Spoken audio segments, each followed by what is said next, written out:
Special खपली गव्हाची खीर बनवूयात। इथे मी खीर बनवण्यासाठी 2 वाटी खपली गहू घेतलेत। हे पहा, हे गहू थोडेसे लांबट आणि लालसर असतात, याच्यापासूनच खीर बनवली जाते।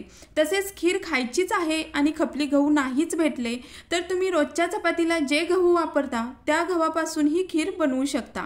जर तुम्हाला गव्हापासून खीर बनवायची असेल तर त्याची रेसिपी आपल्या चॅनलवर अपलोड आहे। मी डिस्क्रिप्शन बॉक्समध्ये त्याची लिंक दिली आहे, तुम्ही तिथे जाऊन पाहू शकता। आता हे गहू ताटात घेऊन याला थोडा थोडा पाण्याचा शिंतोडा देऊन गहू ओलसर करून घ्यायचा आणि नंतर असं उबदार कापड घेऊन याच्यात गहू ओतून तासभर असंच झाकून ठेवायचं। हे पहा, तासानंतर याची साल थोडी मऊ झाली आहे। आता हे मिक्सरच्या भांड्यात काढून मिक्सर चालू बंद करत म्हणजेच पल्स मोडवर हलकसं फिरवून घ्यायचं। हे पहा, एक लक्षात ठेवा, गव्हाची साल निघून फक्त नाकीच मोडली पाहिजेत, गव्हाचा तुकडा झाला नाही पाहिजे। हे पहा, या प्रकारे। आता हे एका पसरट ताटात किंवा परातीत काढून गहू पाकडून घ्यायचा, म्हणजे गव्हाची निघालेली साल कोंडा पाकडून काढून टाकायचा। नंतर याच्यात पाणी ओतून 3 ते 4 वेळा गव्हाला चोळून चोळून धुवून घ्यायचं, म्हणजे गव्हाला चिकटलेला कोंडा साल पाण्यावाटे निघून जातो। नंतर कुकरमध्ये गहू ओतून याच्यात मी दाखवल्याप्रमाणे गव्हाच्या वरती बोटाच्या ज्या 2 लाईन आहेत इतपतच पाणी ओतायचं।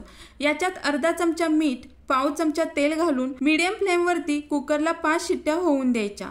कुकर थंड झाल्यावर हे पहा, 80% गहू शिजला आहे। आता मला इथं थोडं मोठं आणि पसरट भांड्यात करायचं आहे, म्हणून मी असं जाड बुडाचं मोठं पातेलं घेतलंय। तुम्ही याच्यानंतरची प्रोसेस कुकरमध्येच केली तरी चालेल, काही हरकत नाही। खीर खाली चिकटू नये म्हणून पातेल्यात थोडंसं तेल ओतलं आणि याच्यात शिजवलेला गहू ओतला।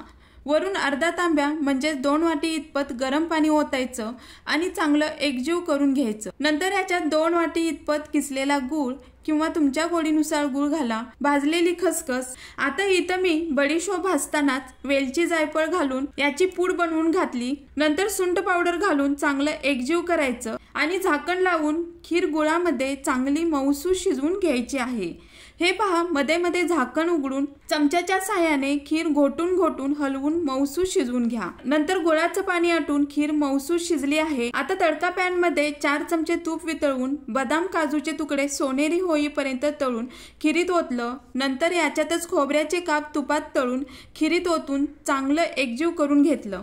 हे पहा, खूप छान अशी खपली गव्हाची मऊसूत खीर बनून तयार झाली। छान अशी खीर, त्याच्यासोबत भजी, खोबऱ्याची आमटी आणि दूध तूप। श्रावणामध्ये अशी खीर बनवून नक्की खाण्यास घ्या आणि कुणाकुणाला खपली गव्हाची खीर आवडते ते नक्की कमेंटमध्ये सांगा।